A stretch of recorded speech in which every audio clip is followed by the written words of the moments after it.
An ICE agent in Minnesota threatened a peaceful observer and said, if you raise your voice, I erase your voice.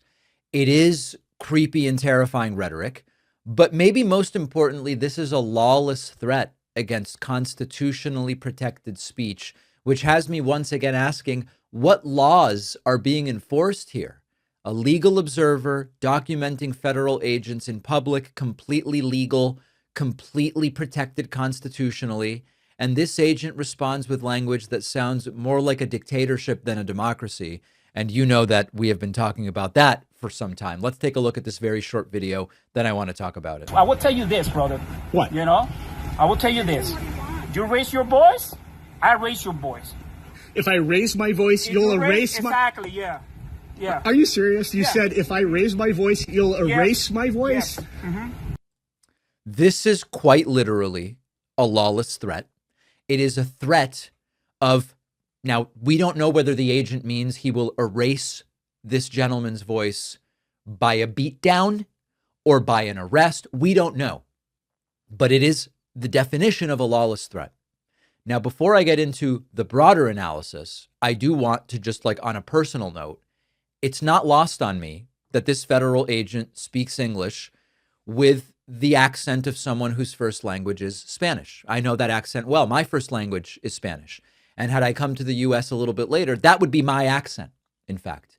And it is not lost on me that those who have benefited from the Constitution and the system of law we have in the United States with regard to immigration, as I have, and as this gentleman has, is so willing to, I mean, listen, he's not enforcing immigration law by telling a protester, I will erase your voice if you raise your voice, because the First Amendment is not a suggestion. It's kind of the baseline rule that the government can't punish you for speaking, filming, criticizing, or yelling at public officials.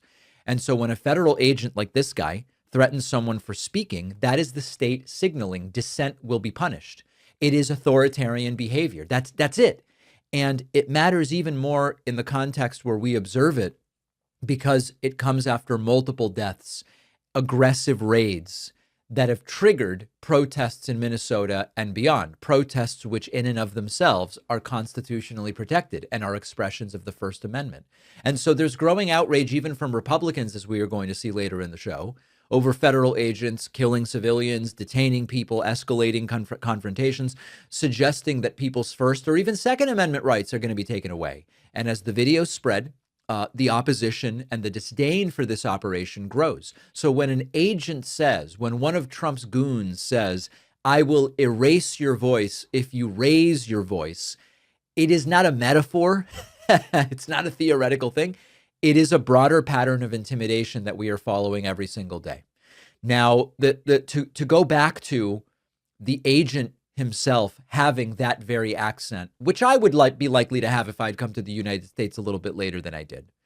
Immigrants come to this country, presumably, because they believe in rights, including the right to come here. In a democracy, they believe, I hope. In speech, they believe. In the idea that the government cannot erase you for speaking. So hearing someone with an immigrant accent threatening speech in the name of a federal crackdown is particularly disturbing, especially to me personally, as an immigrant from a Spanish-speaking country.